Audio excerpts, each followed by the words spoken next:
Putri. Erdmann ini jadi dikenal sebagai pelatih yang ngebangun tim gitu, ngebangun tim yang belum apa-apa, kemudian menjadi layak Piala Dunia. Dia dikenal sebagai pelatih kayak itu. Berarti dengan kata lain Dika mau ngomong ini dia ke sini karena timnas Indonesia juga belum apa-apa nih, kira-kira gitu ya? Ini Belum kita King berhasil Indo, lolos kita King King Indo loh. Terakhir itu memang itu kita sudah sampai di round 4 gitu kan, ketika diasuh Patrick Kluivert, tapi kemudian gagal. Dia ini kan tinggal ke sini ya. Dia tinggal di sini ya. Dia kemarin sudah bawa keluarganya ya. Itu sebagai komitmen dia bahwa dia nunjukin bahwa gue ini pelatih yang serius gitu loh. Enggak datang mau pertandingan, habis itu pulang kampung. Iya. Kayak siapa tuh? Ada ya.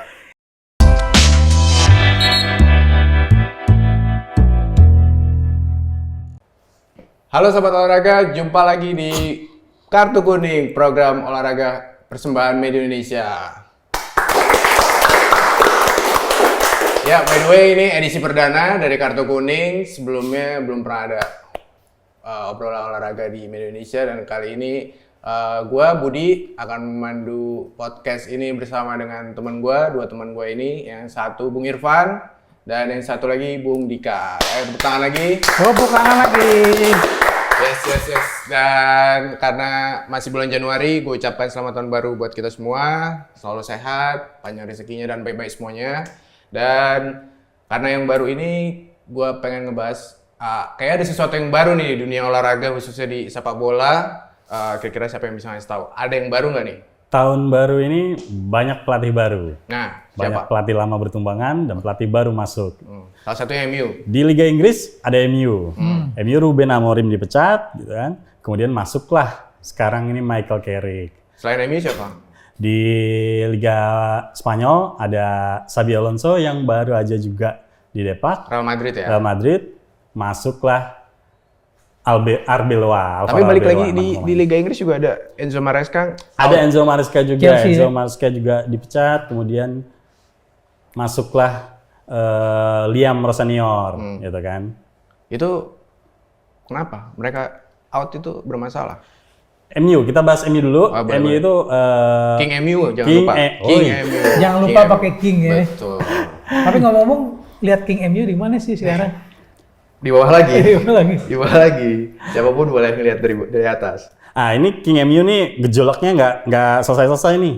Dari sejak era Ferguson selesai sampai sekarang King MU nih udah ganti 10 pelatih gitu kan. Dan terakhir yang jadi korban adalah Ruben Amorim. Ruben Amorim dipecat setelah hasil-hasil buruk MU gitu kan. MU sudah out dari Piala FA, out Piala Liga, nggak main juga di Eropa. Sekarang hanya tersisa di Liga Inggris gitu kan. MU ini puncaknya pemecatan Amorim itu terjadi pas banget beberapa minggu lalu ketika Amorim itu udah mulai nyenggol petinggi MU manajemen ya, gitu kan, udah nggak ikrip lagi nih, udah nggak klop nih gitu kan, kemudian habis itu dipecat gitu kan. Sehari setelah pemecatan Amorim kelihatan tuh jalan-jalan. Malah happy kayaknya. Malah happy kayaknya. Mungkin sama bininya itu di Instagram ya gue lihat. Iya. Beban di pundaknya mungkin udah lepas gitu. Karena MU ini menurut keyakinan netizen itu adalah job paling berat di dunia. Ya, manggul King emang agak berat. Jadi happy aja sekarang ya. Happy aja. Nah, sekarang masuk Michael Carrick. Michael Carrick ini dianggap sebagai sosok pemersatu lah gitu. Karena dia ordal nih, orang dalam gitu alumni, kan. Alumni, seingat gue alumni ya, pernah main dulu ya. Ya, dia juga dan pernah juga 2021 kan jadi caretaker pernah juga kan? jadi caretaker gitu kan. Oh gitu. Dan sekarang dia melanjutkan interim sampai nanti akhir musim gitu kan. Michael Carrick ini dipilih karena orang dalam itu gitu kan, mempersatukan lah supaya tidak ada gejolak dari supporter ke petinggi. MU itu nggak pakai AI aja buat ngelatih. MU itu ya kayaknya lebih bagus pakai AI aja gitu ya. Kayak ganti pelatih Ruben Amorim, sebelumnya siapa ya? Solskjaer ya? Sebelumnya ada Solskjaer. Kan ganti pelatih nggak menyelesaikan masalah tuh. Ini tapi kalau pakai AI kayaknya lebih bagus gitu. Jadi MU mendingan pakai AI aja ya. Kalau Chelsea gimana Chelsea? Chelsea ganti dari Maresca ke Liam Senior dan baru aja Chelsea juga hasilnya juga belum kelihatan Tapi ya. bukan pelatih elit ya diganti. Belum pelatih elit gitu kan. Dia dari Strasbourg gitu kan, liga di Prancis. Baru aja juga hasilnya negatif, kalah dari Arsenal di Piala Carabao ya, Piala Liga ya. Di semifinal Gitu ya kan. kemarin. Ya, di leg pertama semifinal. Tapi lawan Charlton menang Ya, betul. 5-1. Ya Charlton tim apalah ya. Berarti kita tunggu di pertandingan-pertandingan berikutnya. Kalau yang Alonso apa kabar? Alonso ini, wah Real Madrid ini ceritanya juga gonjang-ganjingnya lumayan hebat ya. Oh, Alonso dipecat setelah kekalahan dari El Barcelona Clasico ya, ya. El Clasico Barcelona di Arab Saudi ya, Piala Super Spanyol. Setelah kekalahan dia langsung dipecat. Padahal sebelumnya kalau dari tim Alonso ini kayaknya pede aja bakal tetap lanjut, tapi ternyata dipecat. Itu lucu ya karena Alonso dipecat padahal Real Madridnya lagi bagus ya. Yes, Real Madrid sebetulnya setengah musim ini agak naik, abis itu agak turun lagi. Di berapa minggu pertama dia sempat mimpin juga kan, leading dari Barca sekian poin gitu kan. Tapi kemudian belakangan Madrid justru yang ketinggalan sama Barca. Gitu kan. Karena memang kita tahu semua ya, Madrid itu sangat obsesi dengan kemenangan ya. Pokoknya kalau Madrid itu harus menang gitu kan. Nah, Alonso ini korbannya lagi. Gantinya siapa tuh? Gantinya Alvaro Arbeloa, dia juga mantan pemain Madrid, Alumni gitu kan, lagi. alumni lagi. Dia juga nanganin tim cadangan Madrid, Oh naik kelas ya? naik kelas gitu kan. Tapi sayangnya debutnya Arbeloa juga jelek, gitu kan. Madrid baru aja tersingkir dari Piala Copa del Rey ya, lawan Albacete ya, kalah 2-3. Wih. Dramatis. Debut pertama langsung kalah. Wah, ini tekanan besar sih buat Madrid. Apa gak ganti lagi? Udah pakai AI aja lah kalau ngelatih kayak gitu. Udah paling gampang kayaknya ya. Di internasional cuma itu aja ya berarti ya pergantian pelatih ya. Yes. Kayak di nasional ada nih tanah air. Di nasional, yes. Pelatih timnas ya. Pelatih timnas. Kita Ya, baru aja. ini menarik nih, timnas kita nih. baru aja ganti pelatih. Kita baru aja diperkenalin pelatih baru, yaitu John Hartman ya. John Hartman baru lalu diperkenalin ya oleh PSSI. Ini siapa John Hartman ini? John Hartman itu adalah pelatih orang Inggris, asalnya Castle gitu kan. Pernah melatih timnas Kanada, pernah melatih Selandia Baru gitu kan. John Hartman ini dinilai moncer, dinilai sesuai kebutuhannya dengan timnas Indonesia ini karena CV-nya dia, gitu kan. CV-nya dia memang paling mentereng adalah Hartman ini berhasil meloloskan timnas Kanada, dua-duanya loh, putra dan putri gitu kan. Itu jarang banget CV-nya. Ke Piala Dunia, gitu kan. Di timnas putra terakhir itu yang Piala Dunia 2022. Oh di Qatar. Yes. Putri? Hartman ini jadi dikenal sebagai pelatih yang ngebangun tim gitu, ngebangun tim yang belum apa-apa, kemudian menjadi layak Piala Dunia. Dia dikenal sebagai pelatih kayak itu. Berarti dengan kata lain Dika mau ngomong ini dia ke sini karena timnas Indonesia juga belum apa-apa nih, kira-kira gitu ya.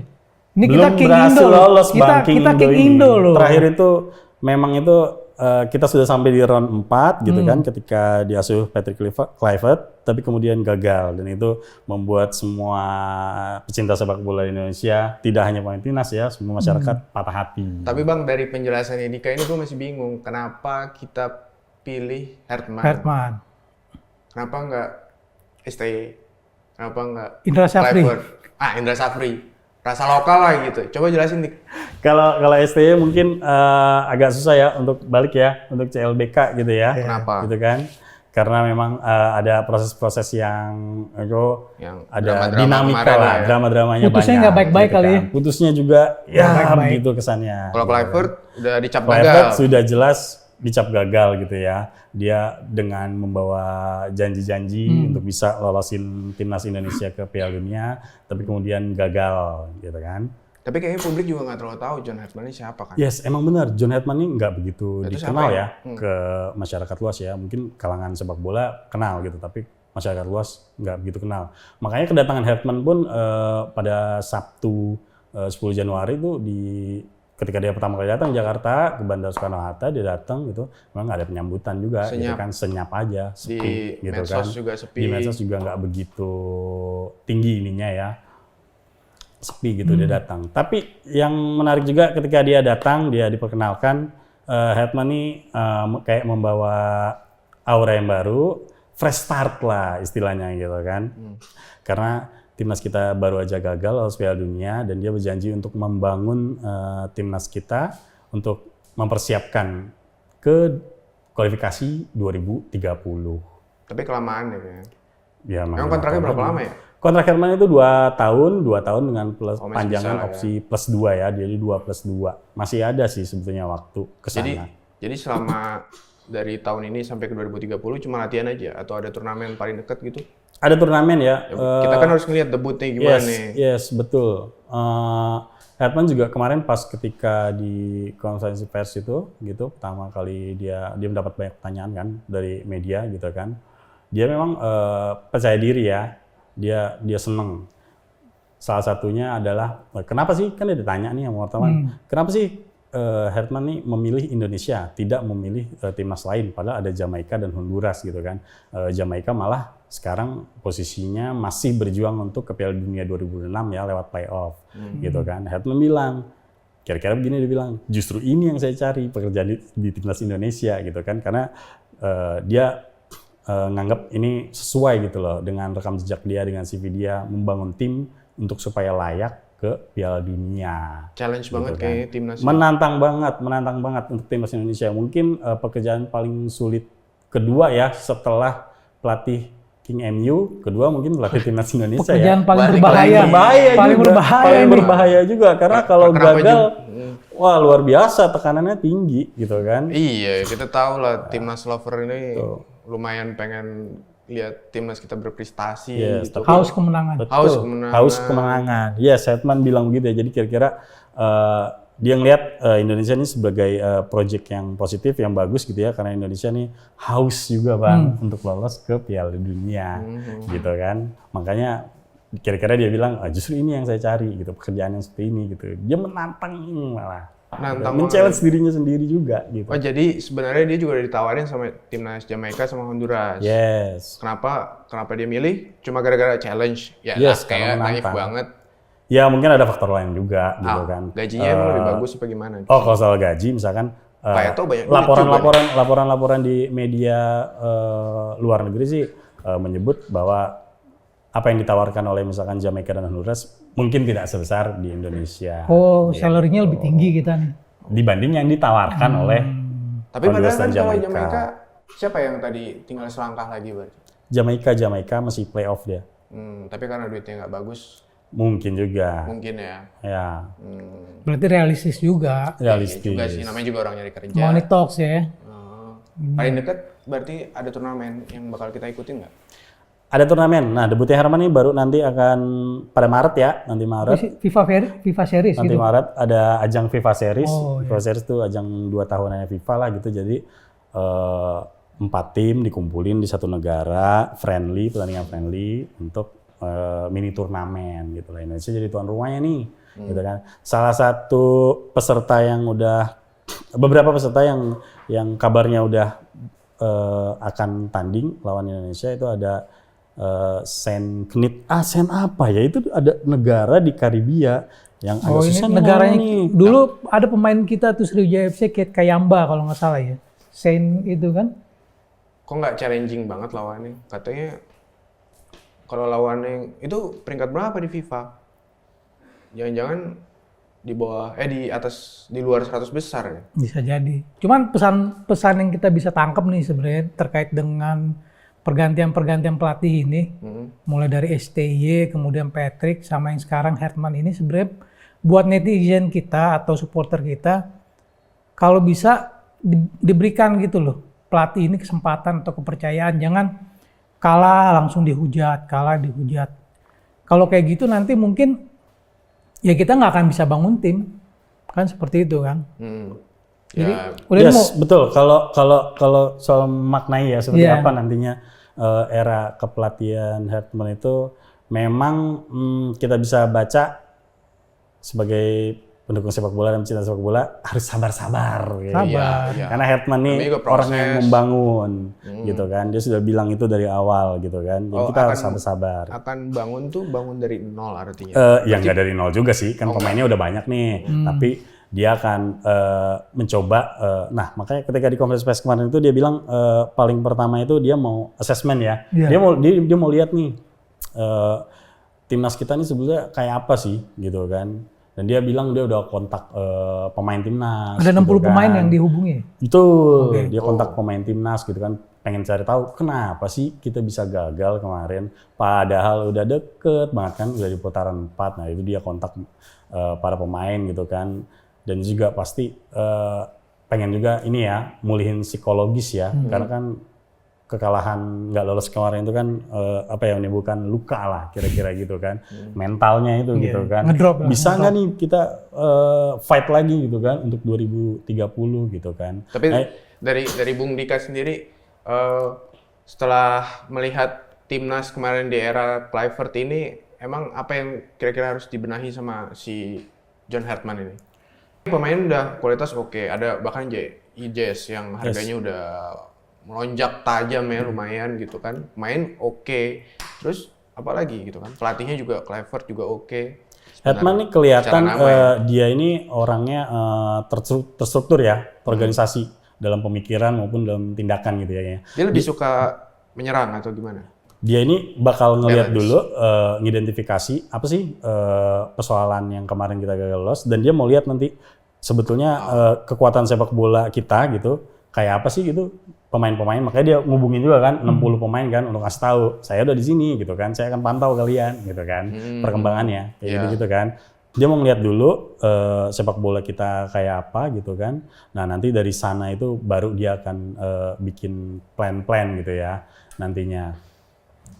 Terus berarti dia bakalan juga lihat pertandingan langsung Liga 1 dan apa Super League ya sekarang Super namanya. League. Yes, dia bilang dia akan banyak lihat pertandingan itu.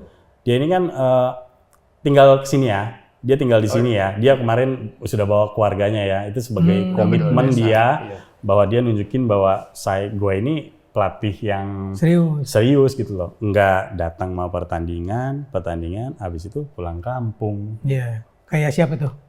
Ada yang Ada ya? Ada ya. Yang mungkin yang waktu Gua nggak tahu. waktu wawancara pas hari Menurut keyakinan netizen itu pelatih yang kemarin, Bang. tanpa harus nyebut nama ya. Nah, tapi target besarnya berarti John Hartman adalah Piala Dunia. Yes. Piala Dunia terdekat tahun ini. Tapi sebentar, kayak bukan Piala Dunia, tapi Piala Asia 2027 kali ya. Betul. Targetnya si Hertman. FIFA Series ini kan debut nanti Hertman di bulan Maret. Lawannya itu ada Saint Kitts and Nevis. Nah, ketemu nih Nah, itu. namanya. nih. Iya, negara itu mana kan. sih? Negara di mana? Ini itu? Saint Kitts Nevis ini negara yang peringkatnya sebetulnya di luar 100 besar ya, gitu. Mungkin akan jadi Nah, itu lawan negara di yang mana? ini juga ya. Benua apa? Sekitar Hawaii kalau nggak salah ya. Hah, Hawaii. Karibia. Oh, di Karibia. Karibia di Amerika Tengah. Terus Iya. apa lagi? Kemudian satu lagi itu ada Bulgaria ya yang dikabarkan akan Negaranya tanding juga di Ivan sini. Kolev, Ivan Kalau Venkov Bulgaria Kolev. nih masuk 100 besar nih, Iya. ini jadi buat challenge juga ya kan. Cuma buat ini. Ada satu lagi tapi belum terkonfirmasi. Nanti kita lihat siapa lawannya. Di 2026 ini juga ada ajang lain sebenarnya. Nah, maksud gua Piala Dunia 2026 ini adalah Harusnya kita main di sini. Harusnya main, iya. Kalau nggak gagal sama pelatih terdahulu. Nah, tapi tetaplah ini adalah event yang ditunggu-tunggu, ajang 4 tahunan, dan kira-kira dari Bung Irfan nih ada info terbaru apa sih soal Piala Dunia 2026 yang gagal kita ikutin? Kalau info terbaru mungkin semua netizen udah pada tahu ya bahwa ini digelar 4 tahun sekali di 3 negara, di Amerika Serikat, di Kanada, sama di Meksiko, 11 Juni sampai 19 Juli gitu Untuk ya. pertama kali ya kalau nggak salah co-host ya? Enggak deh, dulu Jepang sama Korea pernah sih. Ini 3 negara soalnya sekaligus di Amerika ya. Dulu kan Amerika pernah kan, beberapa tahun yang lalu, 2000 ya kalau nggak salah tahun 2000. Amerika? 94. 94 ya, tapi sendiri kan? Ya, sendiri. Nah inilah co-host. Itu terus ini juga bakal menjadi turnamen terakhir buat sejumlah pemain besar gitu ya, kayak Messi, Ronaldo, maksudnya turnamen Piala Dunia terakhir gitu buat mereka gitu, karena nanti akan ada yang Kemungkinan pensiun ya? pensiun. Ya mereka udah tua juga. Kemudian beberapa pemain timnas Brazil gitu kayak Neymar kalau nggak salah ya. Kemudian Kroasia, Luka Modric. Oh masih ikut juga ya? Ya ini mungkin akan menjadi turnamen terakhir mereka gitu, sama Lionel Messi Argentina, sama dari Portugal Cristiano Ronaldo gitu. Nah inilah akan menjadi Ajang perpisahan. kemungkinan akan menjadi tarian terakhir mereka di Piala Dunia. Last dance kalau menurut Jordan. ini. Iya, iya. Nah itu. Last Supper juga bisa. Tapi ini juga yang dikritisi itu sama sejumlah supporter sepak bola itu soal tiket yang mahal gitu. Iya, gue dengar harganya selangit. Harga selangit kalau menurut pengakuan FIFA, menurut Presiden FIFA itu mereka menjual seharga kalau dikurskan itu di bawah 1 juta gitu. Tapi beberapa supporter timnas, kayak supporter timnas Jerman itu kalau mereka mau beli yang paling murah tiket itu, yang fase grup itu ya, itu sekitar 3 jutaan gitu. Oh beda data berarti. Iya itulah Dari gitu. FIFA murah, yang di lapangannya belinya mehong. Mehong gitu. Apalagi finalnya gitu, sekitar 120 juta gitu. Wow. Nah ini yang kemudian membuat banyak orang mikir, kok mahal amat sih ini? Kok sepak bola itu udah dikomersialisasi gitu? Banyak juga dari mereka yang kemudian boykot. Yang tadinya udah beli akhirnya memutuskan untuk udahlah ngapain kita nonton langsung gitu kalau mahal. Tapi gue baca Iran juga boykot. Itu kayaknya di luar karena tiket ya? Iran sebenarnya dulu dia mau boykot ketika waktu mau undiannya gitu loh, drawing group. Tapi ternyata dia tetap datang tanggal Desember kemarin ya kalau nggak salah ya, datang kemudian mereka tergabung di grup G kalau nggak salah. Coba lihat contekan dulu ya biar nggak salah ya. Boleh. Tapi Piala Dunia ini balik lagi ya kalau nggak salah setelah dari Qatar musim dingin lalu kembali lagi ke summer ya, ke musim panas. Ya? Cuma permasalahannya waktunya apakah kayak kemarin kan Piala Dunia antar klub ya yang dikeluhkan karena cuacanya juga lumayan nyengat. Iya. Nah kira-kira bakal terulang lagi nggak tuh Bang? Dia mungkin Potensi bisa. banget itu terulang lagi ya. Iya. Potensi banget. Karena kan FIFA World Piala Dunia antar klub itu kan jadi kayak semacam test event ya buat Piala Dunia nanti ini gitu kan. Itu potensi banget terjadi gitu kan.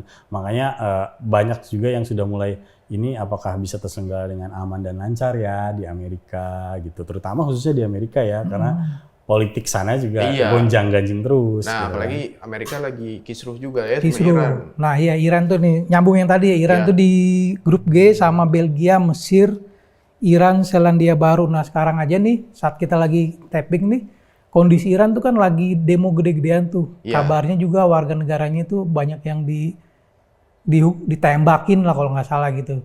Dan Trump, Presiden Amerika Serikat itu bahkan mengancam nih bakal menyerbu Iran. Nah kan.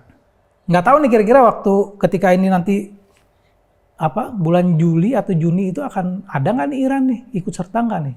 Tentunya kan kita bakal ya kurang juga ya kalau Iran nggak ada di Piala Dunia kan. Iya. Nanti pasti ya kemungkinan ya diprediksi bisa aja ada demonstrasi kecil-kecilan gitu di sekitar stadion atau mungkin saat pertandingan berlangsung ya nggak. Itu yang ya maksudnya disayangkan lah ya olahraga sebagai hiburan malah terganggu politik politik gitu. Kita juga nggak bisa menyalahkan Iran karena memang itu kondisi internalnya mereka. Tapi ya agak-agak ikut campur nggak sih Amerika Serikat nih sama Iran. Jadi bingung juga nanti sepak bolanya apakah berhasil atau enggak event ini. Kan ditunggu-tunggu 4 tahunan. Iya. Ada info lain nggak? Kagak bisa lepas ya kayaknya olahraga sama politik. Iya, olahraga sama politik termasuk politik internasional gitu ya. Terus kira-kira bakalan rame nggak sih? Soalnya Amerika Serikat ini bukan pecinta bola ya, tapi basket iya, baseball lah gitu atau rugby, football lah ya kalau bahasanya mereka. Kira-kira bakal rame nggak? Memang ini Piala Dunia pertaruhan antar juga klub rame nggak? Piala Dunia antar klub ada beberapa pertandingan yang besar aja tuh. Kalau pertandingan big match aja tuh besar, pertandingan besar aja tuh mulai rame. Tapi kalau pertandingan yang nggak big match itu sepi Pak. Ya. Tapi kalau nyambung, oh iya berarti kan nanti ada negara-negara kecil. Iya, sekarang kan 48 kan, di-expand kan lebih banyak. Jadi kemungkinan big match itu baru di fase-fase berikutnya, gitu kan. Tapi kalau nyambung harga tiket yang demikian mahal, ya bisa makin sepi lagi dong. Karena ya Yang mau mampu gimana? aja yang beli Yang berarti. mampu aja. Heeh. Berat juga itu. Tapi Ya kalau itulah spekulasinya kita FIFA. berandai-andai nih ya, ini karena waktunya terlalu melebar, nanti kita ini sebagai penutup, berandai-andai seandainya timnas Indonesia masuk ke Piala Dunia 2026, apakah dia termasuk big match atau enggak nih? Kira-kira Pasti Liga. ketemu big match dong. Gitu. Big Siapa match ya. tahu ketemu Argentina lagi Iya. kan, dan di ajang Piala Dunia. Siapa Berarti tahu. walaupun harganya tiketnya mahal, bisa tetap rame. Wah, banyak orang Indo tetap nonton sana. Oh, banyak juga orang kaya di Indonesia. Banyak, Di sana. banyak yang suka tetap gimana Ya juga. udahlah. Seandainya, tapi kan kita tidak lolos di 2026 dan Ya, nanti kita lihat sangat di disayangkan, sangat 2030. Ya, seperti yang tadi di awal lah kalau gitu ya, kita berdoa semoga semakin baik lah timnas kita dengan pelatih baru. Doa doang nih, doa doang. Ya, doa-doa gitu kan. Bolehlah kita jadikan itu cita-cita. Tapi jangan terlalu ketinggian juga, nanti susah dicapai gitu. Ya udah, segitu dulu teman-teman. Nanti kita jumpa lagi di episode berikutnya dan salam sehat selalu. Thank you. Salam Ya, sehat. thank you Bung Dika, Bung Irfan.